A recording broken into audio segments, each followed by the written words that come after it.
even with Durk, I was telling him, like, I was like, yo, this is them, right? It's a real shit, right? He was like, yeah. And I said, yo, just watch him.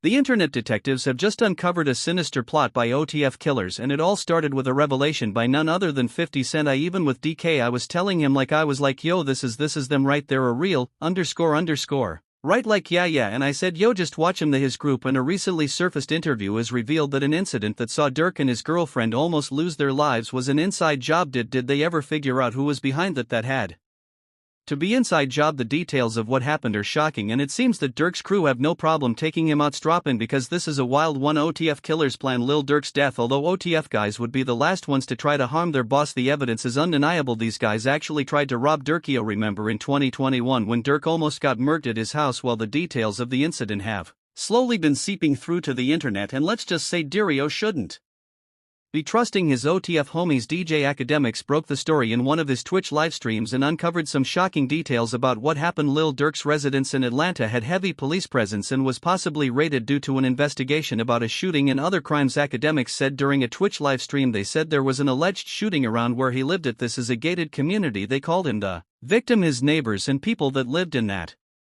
community have reported it to me that yo, Durk lived down there, and their mad cops. FBI is trying to execute a search warrant. In the months leading up to the home invasion, Lil Durk faced personal tragedies and public scrutiny. On June 4, 2021, Lil Durk released Voice of the Heroes, a collaborative studio album with fellow rapper Lil Baby. His joy would soon be turned to sorrow, because just 3 days later his brother D-Thing would be shot and killed in Chicago. Lil Durk's brother was shot on June 7, 2021 on a Sunday morning outside a strip club in South Suburban Harvey. The OTF affiliate was shot in the head and was pronounced dead at the scene. 1 month later, tragedy almost struck again. On the evening of July 10, 2021, Lil Durk and India Royale sought to escape the public eye and enjoy a quiet night at their home in the upscale Chateau Alone neighborhood of Brocon, Atlanta. This gated community, known for its exclusivity and security, seemed like the perfect place for the couple to find peace and privacy as they settled in for the night. There was no indication of the danger that lay ahead. The tranquility of their evening was abruptly shattered in the early hours of July 11 around 5 a.m.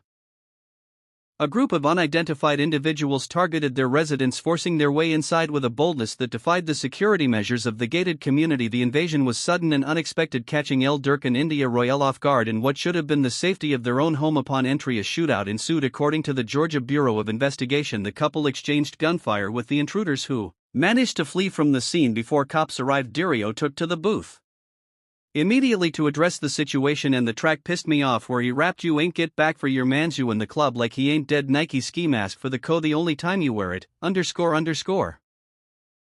Ran inside my crib but the Glock 10 was by the bed. I'll get my gun to India before I put it in your hand." In an interview with DJ Academic, the rapper revealed that he was forced to move houses after the incident. "Please tell me to move from that spot, wherever that spot is. You got out of there." No. On live though, Durio also revealed that no one knew where his new spot was, not even his best friend. "Nobody's ever allowed to my house.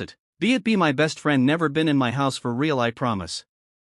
Your best friend promise, like it's people like that I just don't allow around my grill and my kids." Now here's where Destroy gets interesting, because Big Act revealed what everyone was thinking: it was an inside job. Did they ever figure out who was behind that had to be job? And DJ Academics wasn't the only one who noticed this, because 50 Cent also tried to warn Durkio about his crew. 50 Cent and Lil Durk linked up back in 2022 to make the track Power Powder Respect. During their time working together, 50 Cent took on a mentor-like role, offering Lil Durk invaluable advice. In a candid moment, 50 Cent warned Lil Durk to be vigilant about his crew. In an interview on The Breakfast Club, the rapper was asked whether he ever tried to talk to younger artists about not getting caught up with life in the streets. Now when you look at some of these younger artists and you see how they idolize you and idolize your music, and then you see them get caught up, do you have conversations with them? Like I remember Kazan NOA, and you was trying to talk to Kazan NOA with Troy A, and now Lil Durk, do you have conversations with him? And be like, I've seen this play before. 50 Cent revealed that he had warned the Chicago rapper and told him to watch his crew. Even with Durk, I was telling him when I had him he was in New York, then I was like, yo, this is them, right? This real, right? Yeah, and I said, yo, just watch him, his crew. It turns out even back then someone in Durk's crew was on some funny business, because the Chicago rapper told 50 Cent that someone had leaked his address and he almost got robbed in a home invasion. When you said that to Durk, what was his response to you? He said, "You know what you said, somebody just came in my house. How do they know exactly what the address is? I don't my address to nobody like this. It's not 'cause something that happened, the robbery in Georgia when India had to, he went straight to talking about that it seems there's no honor among thieves, and although no one has confirmed that it was OTF guys who tried to rob Dirt, the information that has been flying around strongly points to them, and OTF is notorious in the streets because they have been involved in several shootings as well as carefully planned murders. The crew have hit the headlines after they planned an assassination for almost 2 years in what might be the craziest hit in hip-hop history. OTF killers planning rappers' deaths. The OTF planned assassination of Quando Rondo began back in 2020 after the death of King Von. What's crazy is that at one time Quando Ron was cool with Durk and OTF. In an interview with DJ Academics, Lil Durk revealed that he V and Quando were buddies and often clowned V's up 63rd together. I'm saying though they 63rd some dirty, but all this love would soon turn to deep hatred. One fateful night outside a club on August 5, 2020, Quando Rondo took his homie El Tim to the club. El Tim had just got out of jail after he was arrested and charged with conspiracy to violate the Georgia Controlled Substance Act, theft by receiving stolen property, and obstruction after detectives seized more than $16,000, 15 pounds of marijuana and 2 firearms. He just wanted, you feel me, he just got out of prison, he just want to have fun. However, Quando Rondo, who was with him, didn't want to party. Instead he wanted to nap outside the club in the car. Interestingly, El Tim decided to stay with Quando in the car, which made all the difference. He like, little boo, little temp, tell me little boo, I'm not about to let you go in no club. He be like, no love, I'm not about to let you sit in no car and go to sleep right by yourself. You feel me, I'm about to sit in here, roll up. At the same time, King Bob had just left Opium nightclub after successfully releasing his first album, Welcome to a Block, and headed to the Monaco Hookah Lounge where Quando and El Tim were just as V was about to exit his vehicle and head to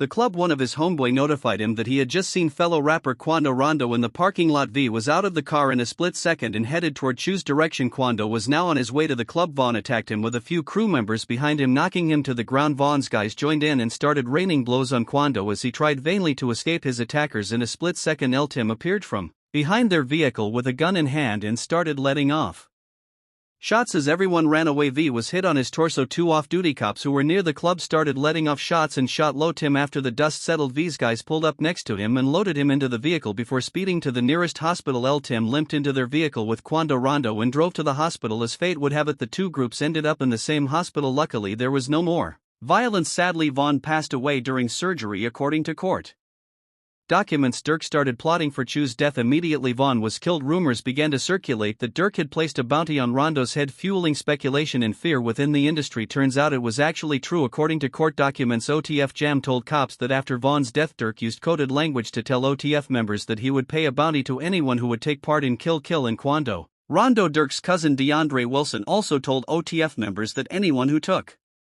part in the murder would be rewarded with lucrative music opportunities with OTF, which was also a music label. The first time Quando Rondo almost lost his life was back in 2021 in Georgia. The timeline of events leading up to the shooting incident involving Quando Rondo and his team in Georgia began on a seemingly ordinary Saturday night at a local club in Georgia. The club, located just a short drive from the eventual scene of the shooting, was buzzing with activity as the night wore on. The performance went off without a hitch, and as the night drew to a close, Rondo and his entourage prepared to leave.